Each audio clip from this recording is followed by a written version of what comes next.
Hello and welcome to my channel. My name is Magick BunBun. Welcome on in. Hi if you are new here, and welcome back if you are returning.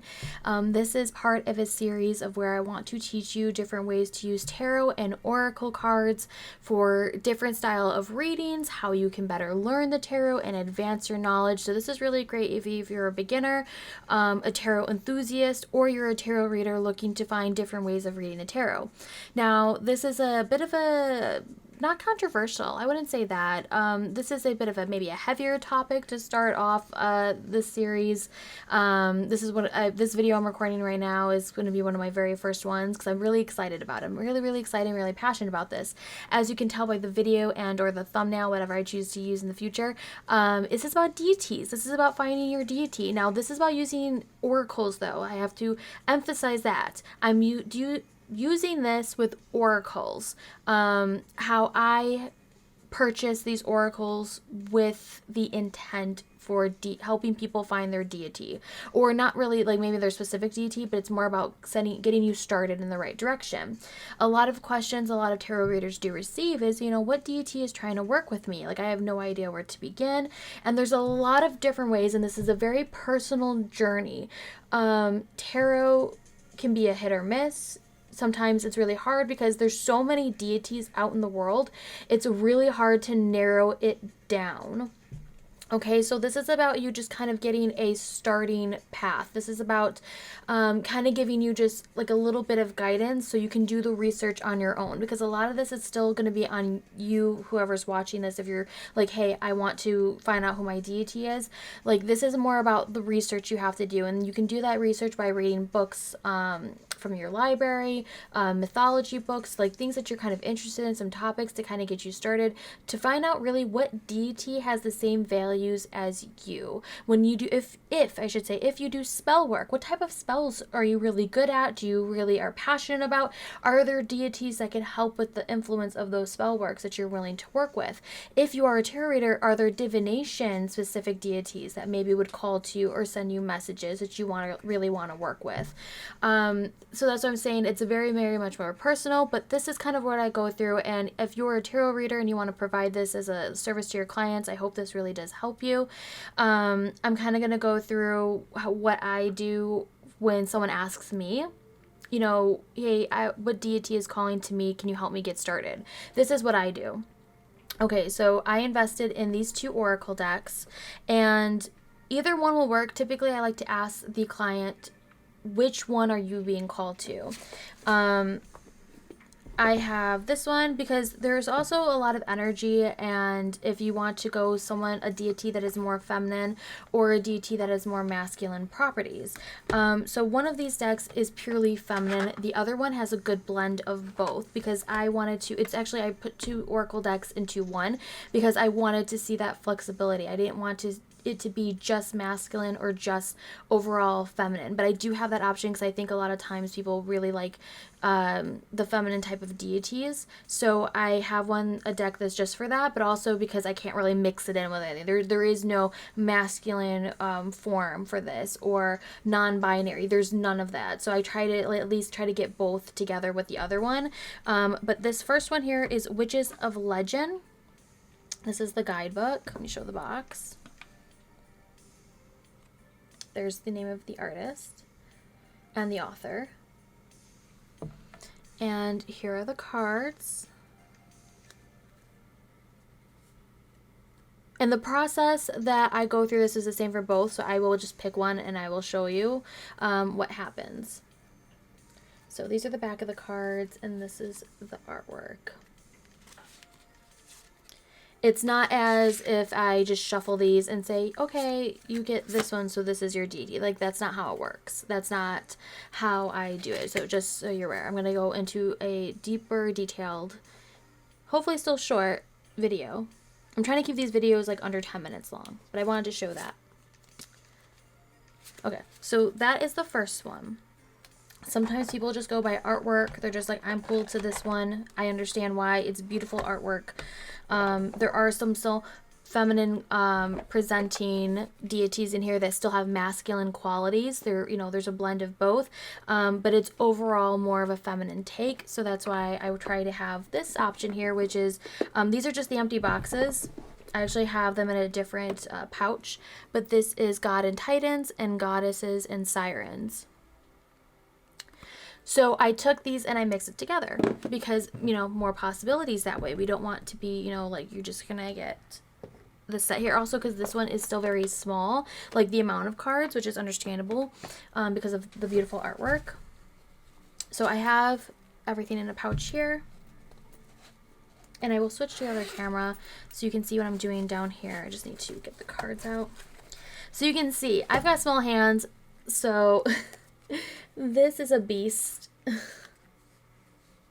This is a beast. And it was easy for me to invest in these because you don't have to use any of these decks for just deity work. You can use it for energy work, you know, just overall wisdom, you know, affirmations in a sense of like, what energy does this deity want you to know?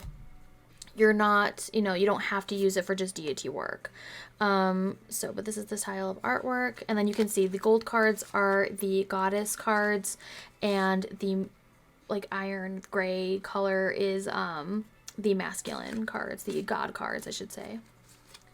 But I find that there's still some cards that are flowing. Their energy flows in both, so that's why I have this one kind of mixed together. It's a bit much to shuffle, but we get it done.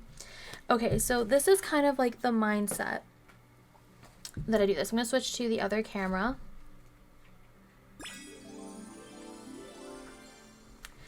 Okay, so what would typically happen, let me actually zoom in just a little bit more. Especially if a client really feels pulled to use this deck. You know, I would go through, I would do my shuffling, and I'm just going to do a pretend shuffle. Okay, I would shuffle even more than that, but we're just doing a pretend one. Split the deck, and if nothing fell out, oh my god, see, this is what I'm saying. Oh, I gotta push that over there. And just randomly, like, grab cards. Just grab cards. Have up to 3. You want at least up to 3. Up to 3 different deities. And then you can have the one on the bottom kind of on the side there. Put everyone to the side over here. And then we would go through each of these. And it's up to the, it's up to whoever's getting the reading. Kind of like you have to do the research on these people, what their folklore, what their myths are. You kind of have to do that research yourself where they came from. And this is how though I read it. If you have a majority, like for example, let's say like 2 out of these, which is one of the more common pantheons, is like Greek. It's not about who's on the cards right here. If there was someone who is overall Greek in here, like the Greek or Roman pantheon, I would say someone is coming to you from that Greek or Roman pantheon. It doesn't have to be who's here, because the decks would be so huge. There's so many gods and goddesses, we cannot fit them all into these oracle decks. But it would be a representation of the pantheon. So this would be a representation of pantheons and, or I'm trying to get the glare off of that one, of folklore.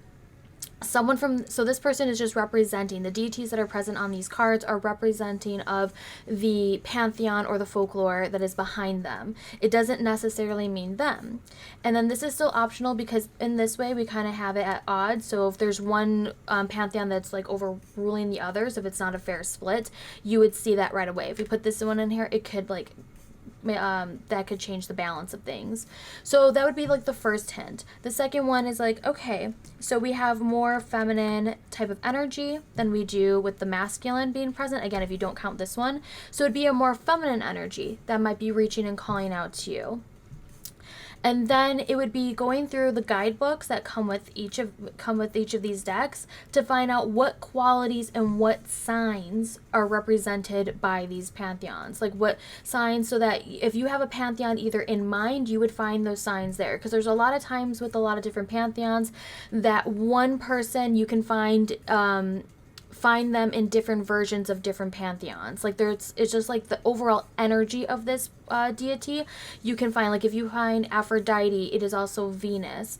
You know, you can find they always say like Mercury, which is Hermes, can also be Odin. I know that's weird because it goes to Odin, but they're saying like those three are the ones to go together, and so you can find like that same type of energy in different pantheons of your choosing. Also, because we want to make sure that we're not going into different cultures when, you know, you have your own cultural background that you can learn more information on, but maybe you need more of a guidance of like what type of energy is really like around me, and then that's what we would go into. That's where we would go into with the reading. And if the client would like to, sometimes it is overwhelming, that's why I always keep the card to the side, but if there is something they're like, I really would like to know, like they want to put in that work, they're like, please tell me or whatever, I would pull this one. And we have Hades, which is, you know, I was just thinking, like, oh, I was just talking about the Greek pantheon. Here you go. So yeah, we would have this brought in, and then you would kind of have this balance. You'd be like, okay, so I'm going to go do this research. I'm going to learn more about, not specifically, like you can, if you choose to, you can learn specifically about these deities, but just more about their values. It's more about what do they do in their folklore or their mythology. What do they represent? What energy do they represent? So then you would find the common denominator. So it's still a lot of homework that is done on the client or whoever's on the receiving end of a deity reading, but that's the energy that we're working with. It's to get you started, and you can always, again, like look at the actual deities that are here and present, but it's not about that. It's more about the energy they bring to the table and what pantheon is really calling to you. If you're really like, you have no idea where to even begin, these would be starting points, because there might be something in there that's like, oh wow, I didn't know about this, and then you can learn more about your culture or more about like you know, about yourself or your ancestry if you are able to, and find out more information. So just to be cautious about that sort of stuff, you know, versus what they call like ancient mythology, that you can, you know, work with. So that is just something that I do. Let me switch over. That is just something That's just something that I do. It's kind of just to get you started, to try to find your deity. It's to bring in that energy. The guidebooks only say so much, so that's why this is really, really great for a beginner, for someone who's really just trying to get started with things, who absolutely has no idea. Sometimes it's really spot on, where if you were thinking, like if someone was thinking about Hades and they're like, you know, but I'm not sure I want to sign, either we would have a lot of death, different deities of death being present here, different members of the underworld being present in here from different pantheons, so that would be a representation of Hades, or Hades will just pop up, you know. That's how it works. So I hope this was useful. I hope if you're, you know, wanting to learn more how to receive a deity, I will do a separate video, how to use tarot for finding, you know, your deity, or to like what ways you can use the tarot to help you. Other than that, please let me know. What would you do? How do you find this information out? Or is this not the topic that you would never even touch? Like as a tarot reader, you wouldn't help anyone with this, which is absolutely fine. This is your practice. What, you know, what is it that you are comfortable with? Yeah, let me know in the comments below. I do love to read them. I love to get feedback. What's something else that you would like to learn? I can help you out with, you know, make sure to the YouTube stuff, you know, give it a thumbs up, share, like, all the, you know, thumbs up is a like, subscribe, there we go, subscribe to the channel, and all my other links, my Ko-Fi link, my Discord links, my Twitch links, everything's in the description. You know how it goes, and I will catch you in the next video. Bye.